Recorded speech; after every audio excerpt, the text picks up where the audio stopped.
Good morning बच्चों। कैसे हैं आप लोग? आशा करती हूँ कि आप सभी अच्छे होंगे। आज हम अपना जो सेकंड बुक का फर्स्ट चैप्टर है, हमारी सेकंड बुक है politics in India since independence, यानी स्वतंत्रता के बाद भारत में राजनीति। जो बुक है इसका पहला चैप्टर है चैलेंजेस ऑफ नेशनल बिल्डिंग, राष्ट्र निर्माण की चुनौतियाँ।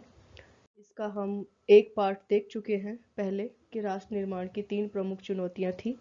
उसका आज हम एक नया जो हिस्सा उसमें ऐड हुआ है, सरदार वल्लभ भाई पटेल और राज्यों का एकीकरण, इस टॉपिक को आज हम अपनी इस वीडियो में देखेंगे। तो सबसे पहले हम बच्चों ये देखते हैं कि सरदार पटेल का परिचय। बच्चे, ऐसे कोई भी बच्चा नहीं होगा मेरे ख्याल से जो कि सरदार पटेल से परिचित ना हो। वल्लभ भाई झावेर भाई पटेल, जिनका जन्म 31 अक्टूबर 1875 को हुआ था, जो सरदार पटेल के नाम से लोकप्रिय थे, एक भारतीय राजनीतिज्ञ थे। इन्होंने भारत के पहले उप प्रधानमंत्री के रूप में कार्य किया।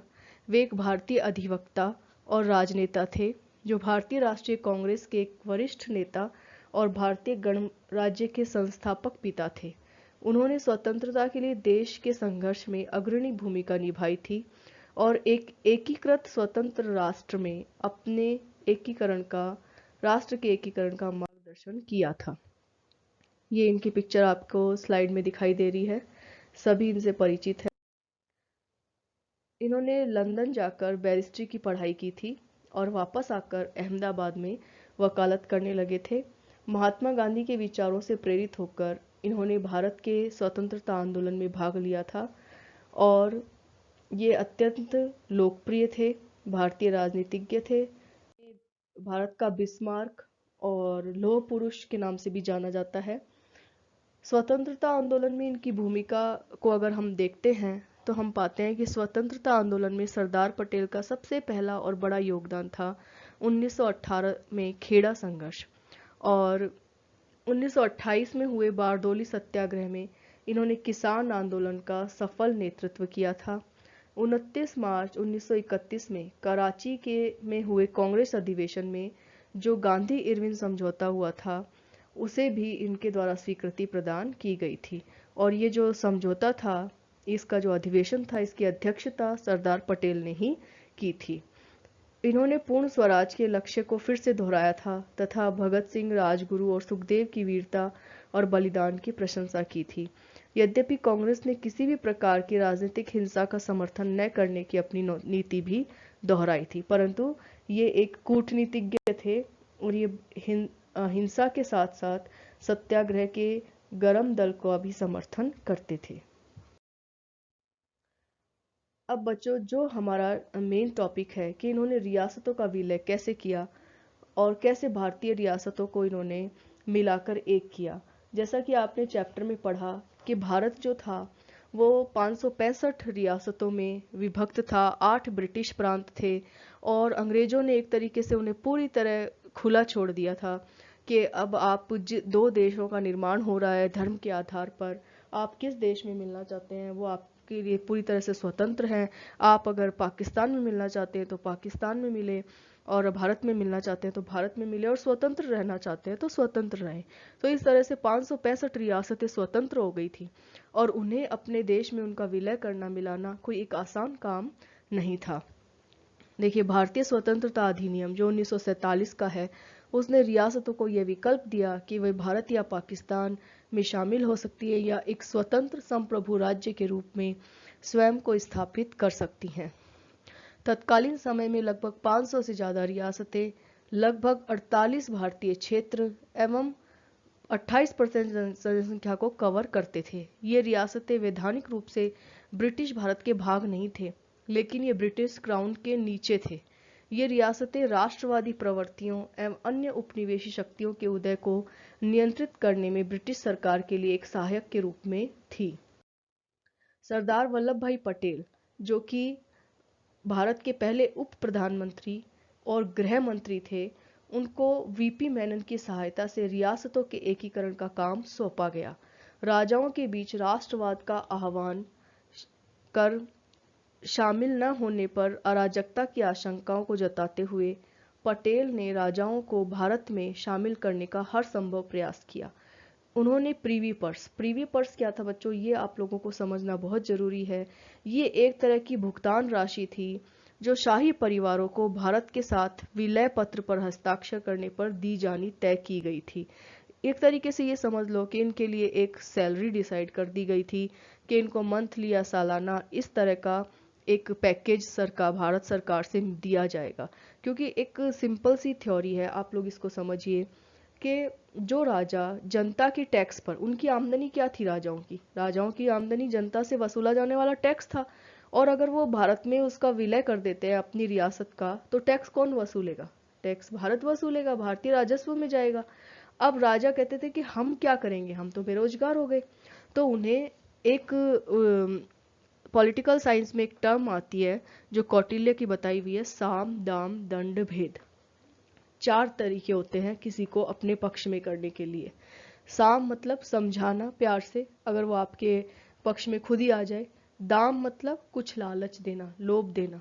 तो ये जो प्रीवी पर्स था ना, ये लालच था। और दंड मतलब सजा देना। और भेद मतलब कोई शत्रु का या कोई सामने वाले पक्ष का कोई भेद ऐसा जानकर उसे अपनी तरफ मिलाने के लिए मजबूर कर देना। ठीक है, तो आप देखेंगे, और अगर आप पूरा डिटेल बहुत गहरी स्टडी करते हैं तो आप ये पाएंगे कि सरदार पटेल जो थे, उन्होंने इन चारों नीतियों का प्रयोग बहुत अच्छी तरीके से किया रियासतों का विलय करने में। तो प्रीवी पर्स क्या था? दाम था, मतलब आप हमारे में शामिल हो जाइए, हम आपको इसका भुगतान करेंगे। और ये आगे चलकर आप इसको भी पढ़ेंगे कि 71 में इंदिरा गांधी ने प्रीवी पर्स को खत्म किया, यानी राज्यों को जो राशि दी जाती थी उसको बंद कर दिया। कुछ रियासतों ने भारत में शामिल होने का निर्णय ले लिया, कुछ ने स्वतंत्र रहने का निर्णय लिया, और कुछ रियासतें पाकिस्तान का भाग बनना चाहती थी। अब ये स्थिति 3 तरह की थी। अब इसमें सरदार पटेल ने, देश की स्वतंत्रता के पश्चात सरदार वल्लभ भाई पटेल ने प्रथम गृह मंत्री, सूचना तथा रियासत के विभाग के मंत्री के रूप में पदभार संभाला। 562 छोटी बड़ी रियासतों का भारतीय संघ में विलीनीकरण करके भारतीय एकता का निर्माण किया। उसमें उड़ीसा की 23, नागपुर में 38, काठियावाड़ में 250 तथा मुंबई पंजाब जैसी सारी कुल मिलाकर 562 रियासतों को भारत में मिला लिया। 3 रियासतें थी, जम्मू कश्मीर, जूनागढ़ और हैदराबाद। इनको छोड़कर सरदार पटेल अपनी सभी नीतियों को उपयोग में करते हुए सारी रियासतों को भारत में मिलाने में सफल रहे। अब इन 3 रियासतों का हम डिटेल से अध्ययन करेंगे कि इन तीनों को कैसे उन्होंने भारतीय संघ में शामिल किया। देखो बच्चों, एक कार्टून ये आपकी बुक में आया हुआ है। इसमें एक राजा है जो कि जनता पर बैठा है, प्रजा, रियासत की जनता, नीचे जो घोड़ा बनी हुई है, और ऊपर राजा बैठे हैं। और राजा के हाथ में क्या है जो वो दबाकर बैठे हैं? वो क्या है? विदेश मामले, प्रतिरक्षा और संचार। और पटेल आ रहे हैं और वो कहते हैं, ना ना ना महाराज, उठिए मत, मुझे बस आपके हाथ में जो है वो दे दीजिए, इसी से काम हो जाएगा। तो उन्होंने हर तरीके से राजाओं को मनाकर और उन रियासतों का भारत में विलय किया। यह कार्टून रजवाड़ों की जनता और वहां के शासकों के आपसी संबंधों पर टिप्पणी करता है। पटेल रजवाड़ों की समस्या को जिस ढंग से हल करना चाहते थे उसकी एक झलक भी इस कार्टून में देखने को मिलती है कि उन्होंने सब तरीके अपनाए विलय के लिए कि भारत, एक अखंड भारत का निर्माण हो सके।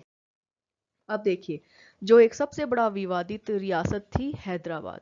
हैदराबाद सबसे रिच, समृद्धशाली रियासत थी जो कि दक्कन के पठार के अधिकांश भाग को कवर करती थी, और बड़ी रियासत भी थी, सबसे बड़ी रियासत थी। आपको जो मैप आपने देखा है, आपकी बुक में दिया हुआ है, वो उसमें ये दिखाया गया है बीचों बीच हैदराबाद कितनी बड़ी रियासत थी। इस रियासत की अधिसंख्य जनता हिंदू थी, और जनसंख्या हिंदू है, और शासक मुस्लिम था, निजाम मीर उस्मान अली। उसने एक स्वतंत्र राज्य की मांग की और भारत में शामिल होने से मना कर दिया। और उसकी इस मांगने में जिन्ना ने उसकी मदद का आश्वासन दिया, और इस प्रकार हैदराबाद को लेकर कशमकश और उलझने समय के साथ बढ़ती चली गई। अब भारत के बीचों बीच एक नया देश तो हो नहीं सकता कि हैदराबाद स्वतंत्र हो गया, बीचों बीच एक नया देश है। भौगोलिक परिस्थितियों के अनुसार ये बहुत ही मुश्किल काम था। पटेल और अन्य मध्यस्थों के निवेदन एवं धमकियां, मतलब सब कुछ दिया उनको, निवेदन भी किया, रिक्वेस्ट भी की और धमकियां दी, फिर भी निजाम के मानस पर कोई फर्क नहीं पड़ा और उसने लगातार यूरोप से हथियारों के आयात को जारी रखा। यानी वो भारतीय सरकार के खिलाफ हथियार मंगाता रहा और अपनी सेना को ताकतवर बनाने लग गया। परिस्थितियां तब भयावह हो गई जब सशस्त्र कट्टरपंथियों ने हैदराबाद की हिंदू प्रजा के खिलाफ हिंसक वारदातें शुरू कर दी। 13 सितंबर 1948 के ऑपरेशन पोलो के तहत भारतीय सैनिकों को हैदराबाद भेजा गया। आपको ये डेट ध्यान रख रही है, ऑपरेशन पोलो किसके खिलाफ किया गया था? हैदराबाद के निजाम के खिलाफ, ये आपको याद रखना है। 4 दिन तक चले सशस्त्र संघर्ष के बाद अंततः हैदराबाद भारत का अभिन्न अंग बन गया। और ये देखो बाद में क्या हुआ, बाद में पहले तो निजाम वहां से भाग गया और फिर उसने आत्मसमर्पण किया, तो उसे पुरस्कृत करते हुए उसे हैदराबाद राज्य का गवर्नर भी बनाया गया। ठीक है, इस तरीके से हैदराबाद का विलय हुआ। और उसके बाद एक और रियासत थी जूनागढ़, जो कि गुजरात के दक्षिण पश्चिम में स्थित एक रियासत थी। इसमें भी यही कहानी थी। लगभग 15 अगस्त 1947 तक यह भारत में शामिल नहीं हुई थी और इसकी अधिकांश जनसंख्या हिंदू और राजा मुस्लिम था। 15 सितंबर 1947 को नवाब मुहम्मद महाबत खान जी ने पाकिस्तान में शामिल होने का फैसला किया और तर्क दिया कि जूनागढ़ समुद्र के द्वारा पाकिस्तान से जुड़ा हुआ है। मतलब समुद्र से तो पाकिस्तान से जुड़ा हुआ है, भूमि से जो वो भारत से जुड़ा हुआ था उसका उसने कोई महत्व नहीं रखा। 2 राज्यों के शासक मंगरोल और बारडियावाड़ जो जूनागढ़ के अधीन थे, उन्होंने प्रतिक्रिया स्वरूप जूनागढ़ से स्वतंत्रता एवं भारत में शामिल होने की घोषणा कर दी। यानी रियासत के अंदर ही जो दूसरे और छोटी छोटी राजा शासक थे, उन्होंने भारत में शामिल होने की घोषणा कर दी। इसकी अनुक्रिया में जूनागढ़ के नवाब ने सैन्य बल का प्रयोग कर इन दोनों राज्यों पर कब्जा कर लिया। मतलब आस पड़ोस के राज्यों पर अपना कब्जा उन्होंने कर लिया। परिणाम स्वरूप पड़ोसी राज्य के राजाओं ने भारत सरकार से मदद की अपील की। अब भारत सरकार को बीच में आना ही था। भारत सरकार मानती थी कि यदि जूनागढ़ को पाकिस्तान में शामिल होने की अनुमति दे दी गई तो सांप्रदायिक दंगे और भयावह रूप धारण कर लेंगे। साथ ही बहुसंख्यक हिंदू जनसंख्या जो कि वहां पर 80% थी, इस फैसले को स्वीकार नहीं करेगी। इस कारण भारत सरकार ने जनमत संग्रह से विलय के मुद्दे के समाधान का प्रस्ताव रखा। इसी दौरान भारत सरकार ने जूनागढ़ के लिए ईंधन और कोयले की आपूर्ति को रोक दिया और भारतीय सेनाओं ने मंगरोल और बाबरडियावाड़ पर कब्जा कर लिया। पाकिस्तान भारतीय सेनाओं की वापसी की शर्त के साथ जनमत संग्रह के लिए सहमत हो गया, लेकिन भारत ने इस शर्त को खारिज कर दिया। 7 नवंबर 1947 को जूनागढ़ की अदालत ने भारत सरकार को राज्य का प्रशासन अपने हाथ में लेने के लिए आमंत्रित किया। यानी वहां की अदालत ने, कोर्ट ने जूनागढ़ के दीवान सर शाह नवाज भुट्टो, जो कि प्रसिद्ध जुल्फिकार अली भुट्टो के पिता, ने हस्तक्षेप के लिए भारत सरकार को आमंत्रित करने का निर्णय लिया। फरवरी 1948 को वहां जनमत संग्रह कराया गया और जो लगभग सर्वसहमति से भारत के में विलय के पक्ष में गया और इस तरह जूनागढ़ का विलय भारत में हो गया। उसके बाद देखो बच्चों, जो अगली रियासत है इसके बारे में बहुत ज्यादा नॉलेज है आप सभी को, कश्मीर। यह एक ऐसी रियासत थी जहां उल्टा था, बहुसंख्यक जनसंख्या मुस्लिम थी जबकि राजा हिंदू था। राजा हरि सिंह ने पाकिस्तान या भारत में शामिल होने के लिए विलय पत्र पर कोई निर्णय न लेते हुए मौन स्थिति को बनाए रखा। यानी वो कश्मकश में था कि भारत के साथ जाएं या पाकिस्तान के साथ। परंतु बीच में ही पाकिस्तान के सैनिकों ने हथियारों से लैस आदिवासियों यानी कबायलियों, वहां के जो पाकिस्तान की होती है, एक जाति होती है लोगों की, कबायली बोलते हैं उनको, आदिवासी समझ लीजिए उन्हें, उनके रूप में कश्मीर में घुसपैठ करवा दी। कि थे कौन? पाकिस्तानी सैनिक थे, पर उन्हें वेश कैसा बना दिया? कबायलियों का। कबायली के वेश में वो लोग कश्मीर के इलाके में घुस आए। वहां के राजा ने अब भारत सरकार से मदद की अपील की कि ये तो पाकिस्तानी सेना आ गई है हमारे कब्जा करने के लिए। राजा ने शेख अब्दुल्ला को अपने प्रतिनिधि के रूप में सहायता के लिए दिल्ली भेजा था। 26 अक्टूबर 1947 को राजा हरि सिंह ने विलय पत्र पर हस्ताक्षर कर दिए सहायता के उपलक्ष्य में। इसके तहत अब देखो विलय पत्र था पर उसमें कुछ शर्तें उन्होंने रखी थी। संचार, रक्षा तथा विदेशी मामलों को भारत सरकार के अधिकार क्षेत्र में लाया गया।